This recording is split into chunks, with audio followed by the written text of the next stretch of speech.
Donc, lorsque nous parlons d'ordinateur portable de créateur Windows, celui-ci est probablement le plus fantaisiste du marché. Il s'agit de l'Asus ProArt Studio Book 16 et c'est le dernier modèle 2023. Nous allons jeter un coup d'œil. Vous cherchez un moyen peu coûteux d'obtenir une licence pour votre Windows? Découvrez UKES via les liens dans la description de la vidéo. Assurez-vous d'utiliser le code TN20 pour obtenir une réduction de 30%. Collez la licence dans les paramètres d'activation et vous avez terminé. Cette licence est pour Windows 10 mais vous pouvez la mettre à niveau gratuitement vers Windows 11. Il propose également une licence Microsoft Office 19. Utilisez le même code TN20 pour obtenir 30% de réduction. Découvrez ukes.com dans la description vidéo ci-dessous. Maintenant, la boîte est assez grande aussi, alors ouvrons-la jusqu'à l'intérieur comme vous pouvez le voir. D'accord, il y a quelques boîtes à l'intérieur. Voyons donc ce que nous avons obtenu. Tout d'abord, le sac à dos ProArt. C'est vrai, texture assez agréable. D'accord, c'est comme un sac et un sac à dos. Comme une poche arrière ici où vous pouvez mettre certaines choses. Donc, vous avez cet énorme morceau sur le dessus si vous voulez tout remplir et vous savez qu'il est rempli de quelques trucs.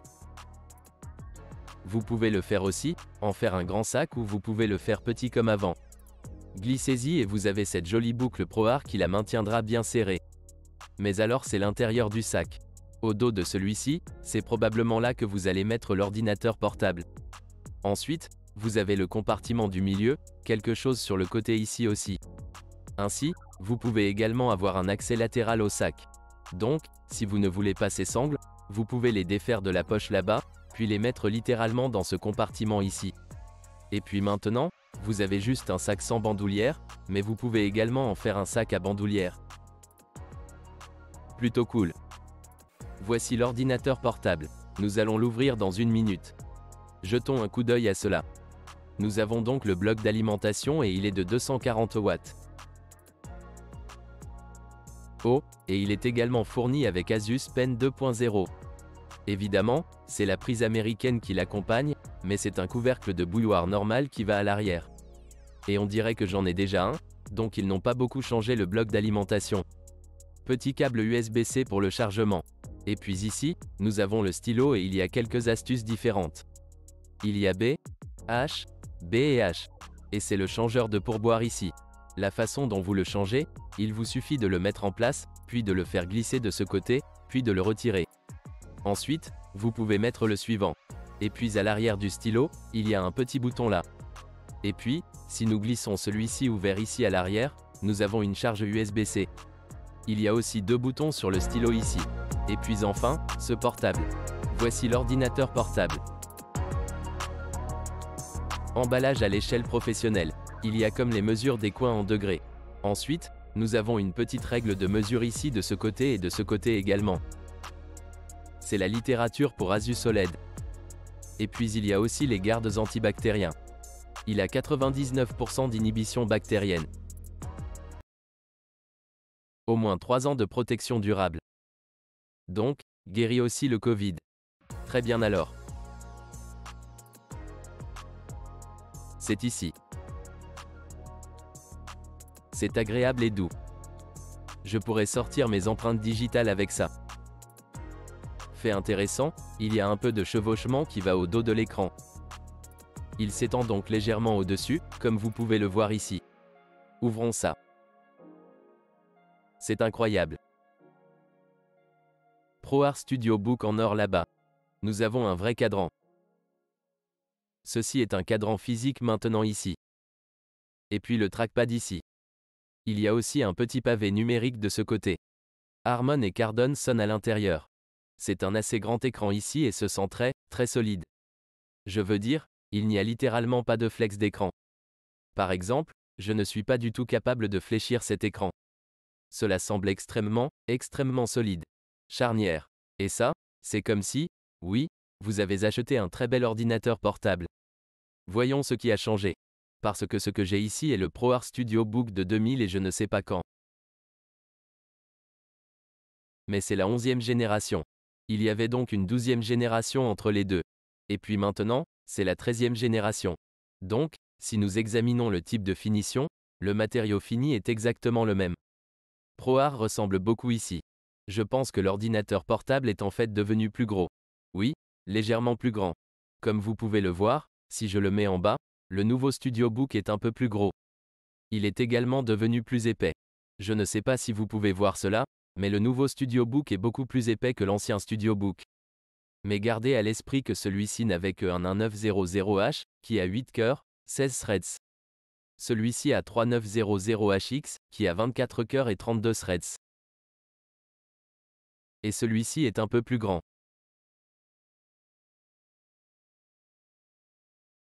C'est un peu plus grand. C'est un peu plus grand.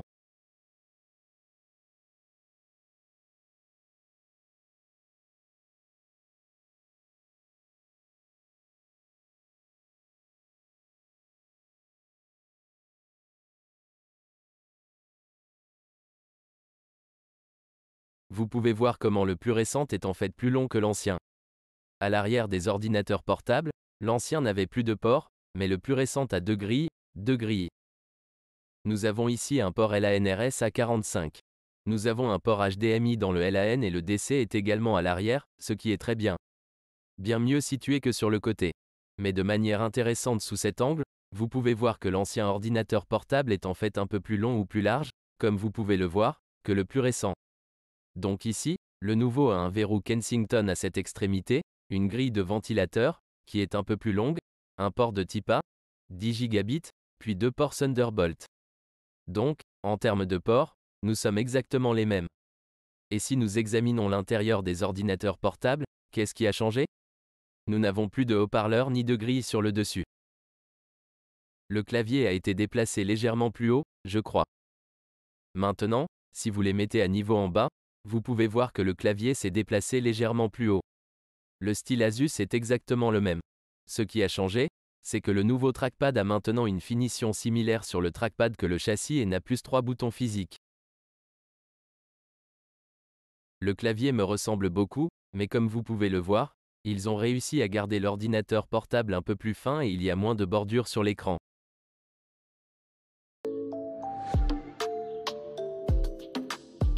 Le nouveau Studio ProBook A, oh mon mot, combien de vis de taille différentes a-t-il? Il a 3 tailles de vis distinctes. Donc, ces vis ici au milieu du dos et au milieu des côtés sont de taille unique et ce sont les plus longues. Ensuite, ceux-ci dans le coin sont légèrement plus courts. Et puis tous ceux-ci à l'avant sont encore plus courts. Vis plus courtes.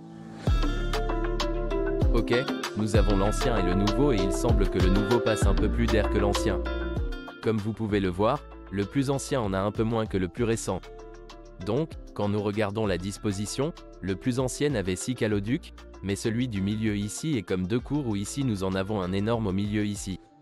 Comme vous pouvez le voir en tout, il y en a 1, 2, 3, 4, 5 en tout. Ici, nous avons le chipset. Nous avons 2 fans. Maintenant, ils auraient pu étendre un peu plus le radiateur, mais regardez la densité des ailettes sur l'ancien par rapport au plus récent. Le plus récent est beaucoup plus dense que l'ancien. On dirait que les fans pourraient être les mêmes fans, mais ne me citez pas là-dessus. Ils entrent et sortent de là. C'est une chambre à vapeur? Les deux ordinateurs portables ont en fait des fentes sombres. L'ancien est DDR4. Le nouveau est la DDR5. Mais je pense que le mien est un modèle de 32 Go, ce qui signifie que je pense que cela devrait être un DIMM de 32 Go ici. Il y a un peu de dissipateur de chaleur dessus. Je suppose que nous allons allumer l'ordinateur portable et ensuite nous verrons là-dedans. Mais ajoutez-y un emplacement de gradation secondaire et vous obtenez alors le double des performances. Évidemment, pour le moment, vous n'avez qu'une sorte de performance sur un seul canal car il n'y a qu'un seul emplacement occupé. L'idéal serait d'avoir le secondaire là aussi. Vous obtiendrez plus de performance. Mais la bonne nouvelle est qu'ils ne les occupent pas tous les deux, mais vous pouvez facilement les mettre à niveau. Très bon marché. Il y a 2 emplacements Monsieur 2 ici. Un de ce côté. Jetons un coup d'œil à ce que Monsieur 2 est là-bas. C'est celui de Micron, celui de Samsung. Oui, c'est un Samsung. Donc un 980 Pro très probablement. Je doute que ce soit un 990 Pro. Il s'agit d'un modèle d'1 gigaoctet. Et un petit tampon thermique dessus. Mais fait intéressant, ils n'ont pas coupé le coussin thermique pour toute la section. Il y a une autre puce ici qui n'a pas de tampon thermique. Et puis il y a un autre emplacement Monsieur 2 que vous pouvez y ajouter. Les deux batteries sont des batteries de 90 watts. On dirait que les piles sont exactement les mêmes. Ils ont donc économisé sur les coûts de production en fabriquant un nouveau. Les haut-parleurs sont sur un angle légèrement différent sur le nouveau. Là il y a un haut-parleur. Ici, nous voyons le cadran Asus, qui semble également être exactement le même. Maintenant, fait intéressant, alors que je vis là-bas, très bientôt, vous pourrez peut-être mettre à niveau ce nouveau livre de studio à 96 Go si vous le souhaitez. Si vous avez besoin d'un peu plus de RAM que cela, c'est beaucoup plus que ce que vous pouvez obtenir sur un MacBook. Puisque nous avons une DDR5 qui peut aller jusqu'à 48 Go par DIMM. Désormais, la DDR5 peut également atteindre 64 Go par DIMM. Mais ce n'est pas encore sorti. Ce nouveau livre de studio peut avoir jusqu'à RTX 4070. Et je crois qu'Asus a fait une petite erreur ici. Maintenant, c'est leur ordinateur portable créateur haut de gamme. Droite. Vous pouvez également obtenir cet ordinateur portable avec le GPU RTX 4000 ADA. Mais alors le CPU sera le 13980HX. Mais pourquoi je pense qu'Asus aurait dû opter pour un RTX 4080? Ordinateur portable ici jusqu'à 4080 et parce que le 4080 a deux encodeurs. Le 4070 n'a qu'un seul encodeur, mais le double encodage aurait été absolument quelque chose qu'ils auraient dû avoir dans cet ordinateur portable car il s'agit du modèle le plus haut de gamme. Comme vous pouvez obtenir le ZenBook Pro 14, dont nous avons fait la vidéo, qui est beaucoup plus petit. Mais celui-ci contient également un RTX 4070. Ainsi, les performances de l'encodeur sont en fait exactement les mêmes que sur le modèle 16 pouces. Allumons l'ordinateur portable maintenant, car ce n'est pas le 3900HX, mais le 13980HX. Cela signifie que cette augmentation jusqu'à 5,6 GHz de 5,4. Vous obtenez un peu plus là-bas. Et si votre montage vidéo-photo pour les créateurs, la performance à un seul cœur est très importante. En fait, les ventilateurs fonctionnent pour aspirer l'air en dessous. Et épuiser des deux côtés, arrière et avant. Ok, l'une des choses que je peux voir sur le site web d'Asus à propos de cet ordinateur portable est qu'il a une conception de charnière plate à 180 degrés, ce qui signifie que cette charnière devrait tourner à 180 degrés. Donc, si je vais prendre l'ordinateur portable ici, si je vais commencer à baisser ça, ça descend. Mais ce n'est pas 180 degrés. Comme vous pouvez le voir, ce n'est certainement pas plat. Si je le pose peut-être par le haut, pouvez-vous voir qu'il devrait être droit. Mais il y a des choses très intéressantes. Et de bons dessins aussi. Maintenant, une fois que vous avez le stylet Asus, je viens littéralement de l'allumer. Cela fonctionne. Ok, nous l'allumons et vous pouvez déjà l'utiliser ici, comme vous pouvez le voir. Mais la chose intéressante est, pouvez-vous me voir l'utiliser? Maintenant, ce trackpad a un rapport d'aspect de 16/10, ce qui est le même que l'écran. L'écran et le pavé tactile, ils sont tous les deux à écran tactile. Je peux utiliser le stylo ou mes doigts pour l'utiliser. Mais parce que le trackpad et l'écran ont exactement le même rapport d'aspect, cela fonctionne 1 à 1 ce qui se passe à l'écran. Donc, si je vais dans ce coin, puis jusqu'à ce coin, cela se reflètera sur l'écran là-bas. Et ce qui est intéressant, c'est que vous n'avez pas besoin de faire glisser votre stylet sur le trackpad pour survoler. Vous pouvez simplement aller dans le coin là-bas et vous savez que ce sera le X là-bas. Je peux y entrer. Écoute, je ne suis pas dessus. Je vais juste cliquer là-bas. Peu importe où se trouve le curseur. Écoutez, je peux faire passer le curseur là-dedans. Alors maintenant je vais en bas et puis boum, je n'ai même pas fait glisser le curseur, parce que si vous entrez avec votre doigt, vous devrez saisir ce curseur puis le tirer là où vous voulez cliquer. Mais maintenant avec le stylo, évidemment vous allez juste, ok, je suis là. Cliquez sur. Cela a du sens, ce qui est joli, plutôt cool. Et si vous faites une sorte de dessin ou de Photoshop, vous savez, peut-être en faisant les bords correctement, donc en peignant quelque chose, alors vous pouvez utiliser l'écran tactile ici, qui fonctionne exactement de la même manière. Maintenant, vous pouvez utiliser l'ordinateur portable comme à l'envers comme ça pour faire du dessin sur votre Photoshop, mais vous devrez ajuster manuellement l'écran pour qu'il soit à l'envers. Malheureusement, il ne tourne pas automatiquement à cause du gyroscope à l'intérieur. Nous avons donc 32 Go de mémoire déjà installée. Fait intéressant, pour une raison quelconque, l'ordinateur portable indique ici un emplacement sur 4. C'est donc l'emplacement occupé, même s'il y a deux emplacements, des emplacements DIMM là-dedans.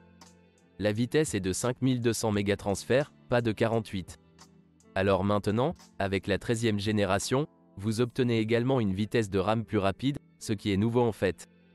Et regardez ça, il y a des pilotes de studio installés, pas des pilotes prêts pour le jeu. Il indique qu'un nouveau pilote de studio est installé et disponible avec l'expérience GeForce. Maintenant, GeForce Experience est une sorte de relation d'amour et de haine.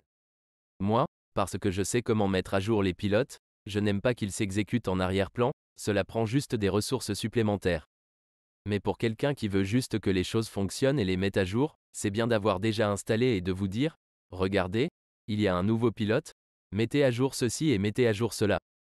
Maintenant, lorsque vous achetez une mémoire secondaire, donc les 32 Go de mémoire, vous pouvez simplement la mettre là-dedans et puis boum, vous avez 64 Go et vous ne gaspillez aucune de la RAM déjà incluse ou installée. Le trackpad est très agréable.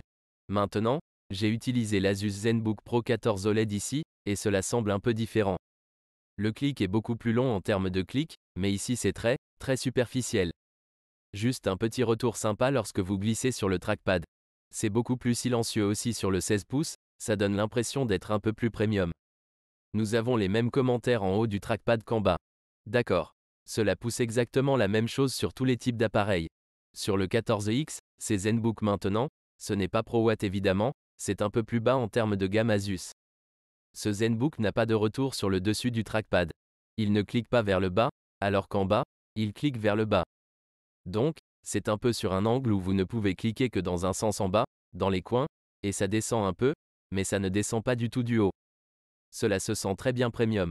Est-ce que quelqu'un sait quelle est la chose la plus recherchée sur la recherche Bing? Google ou télécharger Google Chrome. Est-ce drôle? D'accord. J'ai installé Cinebench et le matériel Info 64 également. Je veux juste voir les 24 cœurs et les 32 threads de l'ordinateur portable fonctionner. Alors jetons un coup d'œil. Ce que nous tirons, 115 watts. 158 watts tirés en ce moment. Limitation thermique maintenant. Mais il attendait qu'il s'étrangle thermiquement. Cela n'a pas donné un coup de pied au fan là-bas. Maintenant, il descend à 143 watts. D'accord. Quel type de score avons-nous obtenu?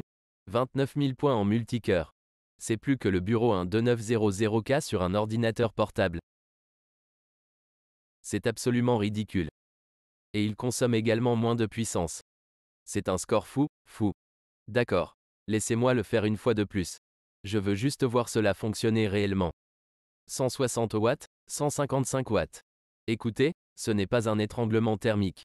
Il attend que le processeur atteigne ses 90 degrés, la température l'étrangle, puis place les ventilateurs, ce qui signifie qu'il favorise le silence par rapport aux performances. Mais la température à cœur n'est toujours que de 88 degrés. Maintenant, une fois que les fans se sont mis en marche, cela a baissé de près de 30 000 points. 29 000 points. Ce droit est supérieur au processeur de bureau 13 700. Processeur de bureau qui tire 240 watts. C'est une performance absolument ridicule sur un ordinateur portable. Pouvez-vous croire que vous pouvez obtenir cela sur un ordinateur portable? D'accord. En comparaison, le Mac Studio M1 Ultra, non? C'est un processeur à 20 cœurs, n'est-ce pas? Obtient seulement 24 000 points. C'est donc 20% mieux que le Mac Studio M1 Ultra sur un ordinateur portable.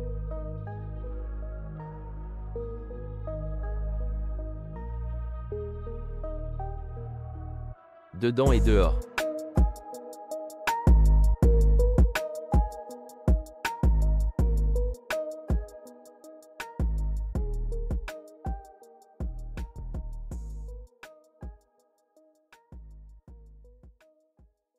Merci d'avoir regardé.